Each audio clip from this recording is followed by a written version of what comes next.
Your Excellency, Sir Frederick N. Ballantyne, our Governor General,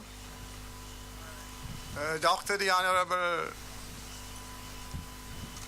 Ralph E. Gonsalves, Prime Minister, Speaker of the House of Parliament, the Honorable Jomo Thomas, Ministers of Government,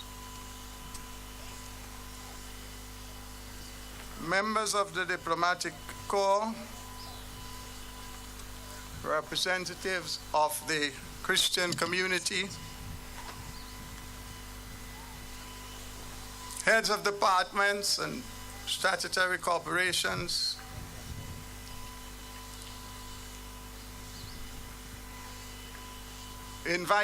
specially invited guests representing the various Garifuna communities around the world, and especially those who are here for that very recent and important conference. Especially invited guests here today, ladies and gentlemen, boys and girls. On behalf of the Honorable Dr. Godwin Friday, a leader of the opposition, whose apologies I bring to you for his inability to be with you today. I consider it an honor and a privilege to make some remarks on this very auspicious occasion. The Right Excellent Joseph Chatelier has had a lot of discussion surrounding his life, and especially the end of his life. But there is one thing that is common throughout our society, is the acceptance of him as a hero of our land. Many have been the discussions on the pros and cons of establishing and honoring heroes. Today, you will forgive me if what I choose to do is to reflect on the 65 plus years that I've had on this land, to identify the people whom I want to consider as my true heroes. Of course, I join with everyone else in recognizing and applauding the Right Excellent Chatelier. But I want to say first and foremost that the community beyond the Dry River has a very, very special place in my own heart, built on years of working with and understanding these very humble, polite, honest, and God-fearing people.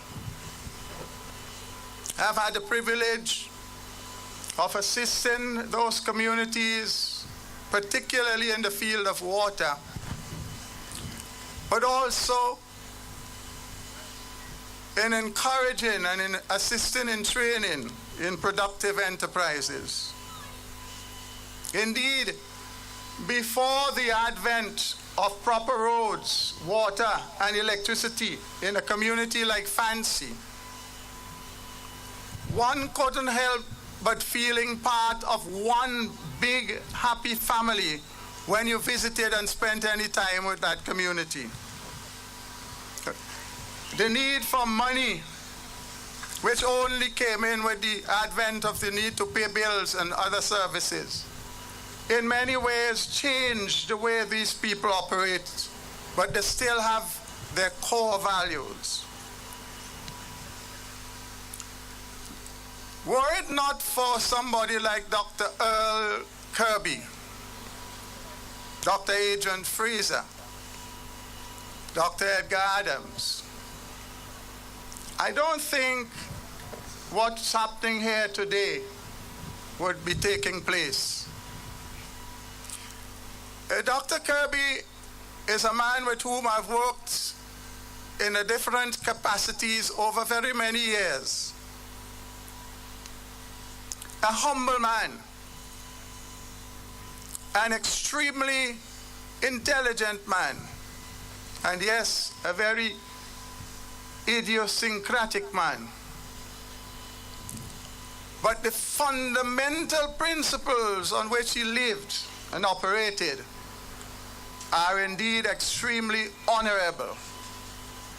And he is one of the persons in my mind who exemplifies the characteristics that we should all aim to embody in our daily lives. In the field of medicine, the young people of today cannot comprehend how it is that in the colonial days and thereafter, we had sometimes 3 medical doctors for the entire population. And indeed, many were the lives saved by their intervention. I want to single out Dr. Cecil Cyrus, a man of extraordinary talents and abilities, a man who served this country in the most difficult of circumstances, who used his good judgment to create tools almost from scratch to perform operations that were unthinkable at the time. A man who went beyond the call of duty to work extremely long hours and never saw a reward as being the fundamental essence of his work. There are others.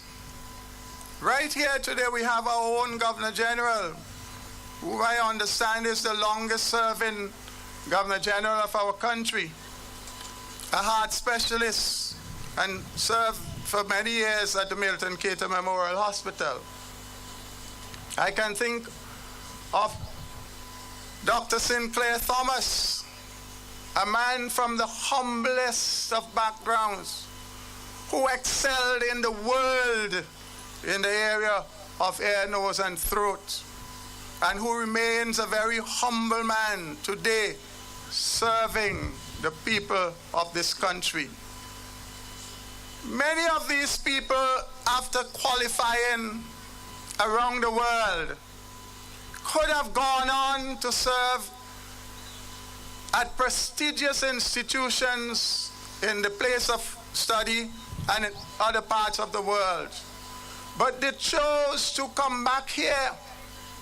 I think of Dr. Gideon Thomas, Gideon Cordes, God rest his soul.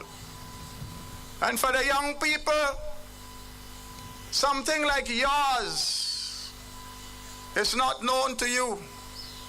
But this is a man who worked throughout the length and breadth of this country, bringing relief to hundreds of people who suffered from those severe maladies. Dr. Gideon Cordes, his work cannot be reflected in his lifestyle. A lot of his work was done for the love of people, and his payment was in the form of a yam or a chicken, which reluctantly he would have taken. I've had the privilege of working with Dr.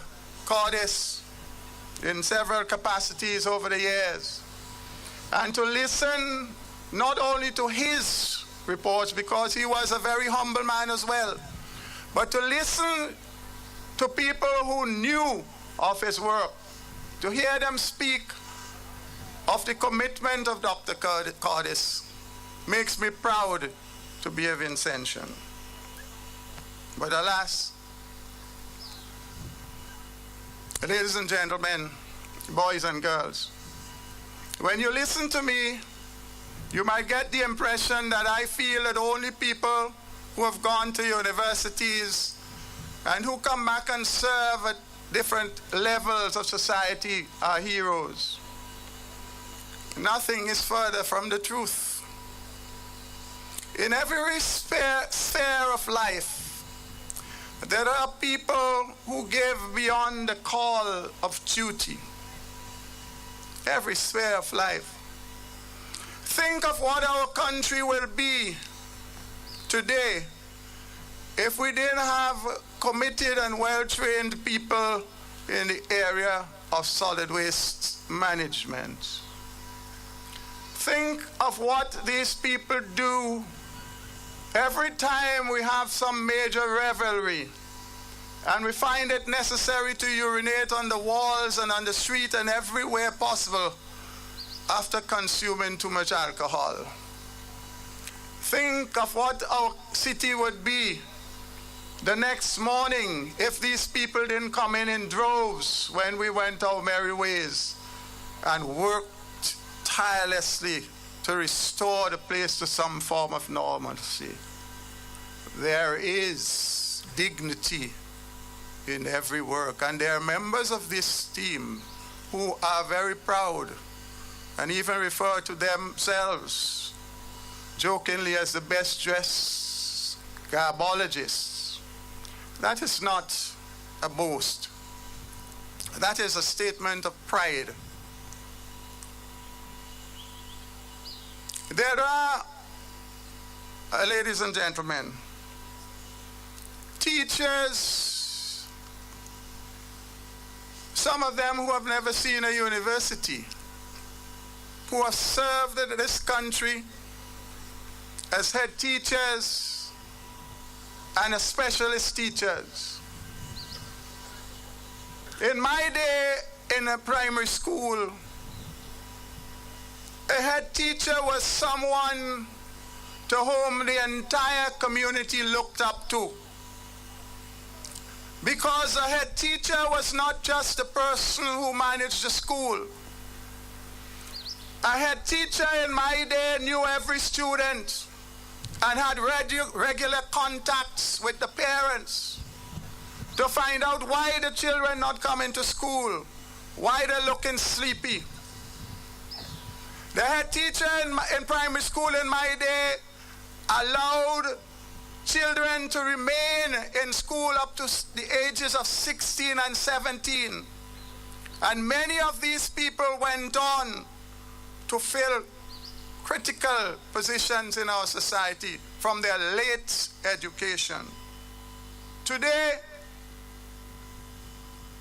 there are excellent teachers and head teachers among us. Unfortunately, there are too many who see the desire to be quote-unquote qualified and placed in a position and preoccupied with a level of pay and not, in my humble opinion, a correspondent attempt to exhibit a level of service, putting the students as a priority, and how we yearn for more heroes at all levels of our teaching fraternity. Because as someone who had 2 years in that profession, I understand the important role a teacher can play in the life of every student. In the civil service, Gone are the days, as in the colonial days, when the civil service had the business of government, the business of government, government being the people of the country. Gone are the days when civil servants, by and large, had the business of government as their priority, so that it did not matter which party is in government. What mattered is what is good for the country. When civil servants commanded the respect of all politicians, because they sat down and did their work and made representations, and once the decision was taken, they carried it out in the best way they could. That is how countries move forward. There are many heroes in our public service today.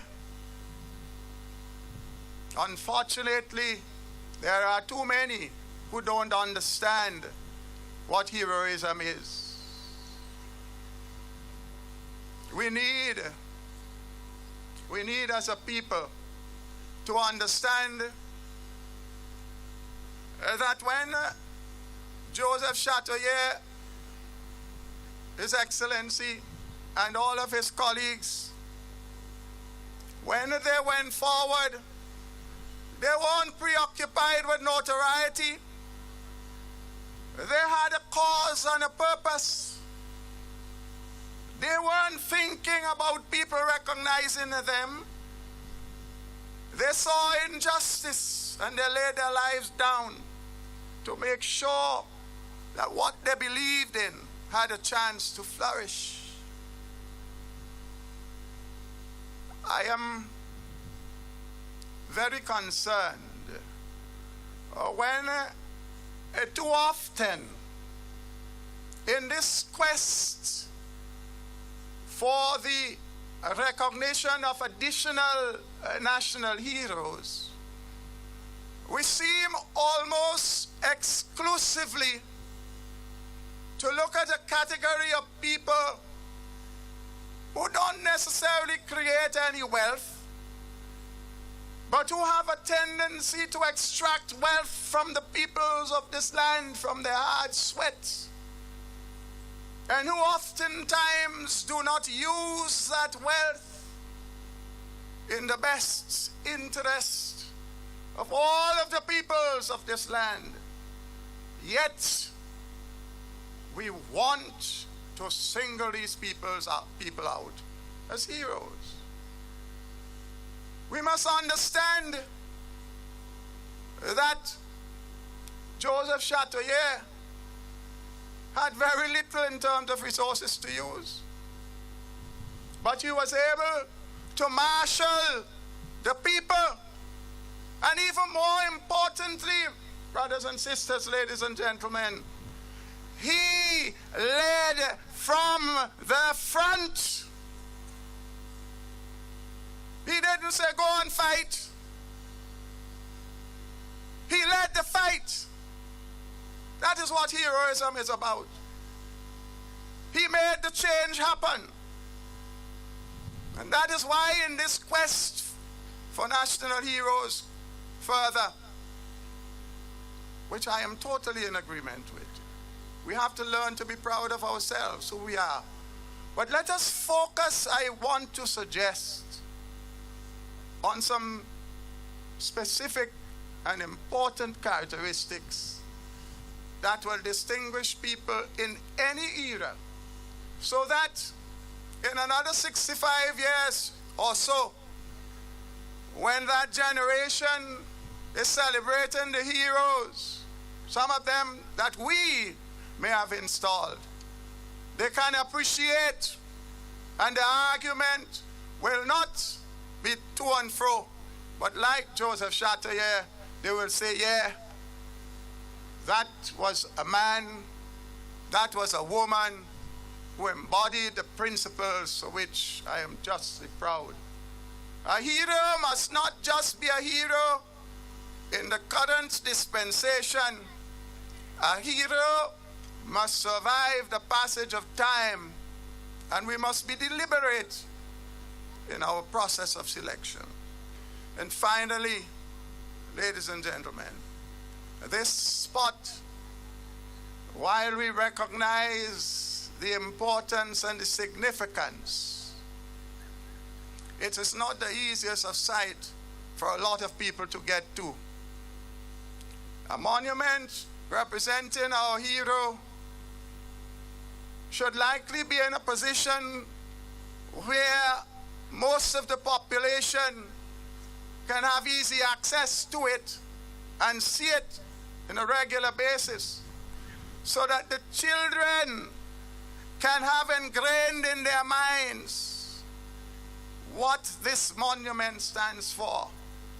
Humbly, I want to suggest not a removal of this, but in somewhere in Kingstown, perhaps, when the new Parliament building is constructed, where people traverse and frequent regularly, an appropriate additional monument will be placed, so that on a daily and regular basis, children, adults, and visitors can get to learn more and appreciate the man, the principles for which he stood, Joseph Chatoyer. On behalf of Dr. Friday, I thank you for the opportunity, and I am told that the weather will hold fine today. And I wish this entire ceremony God's richest blessings. Thank you, and God bless.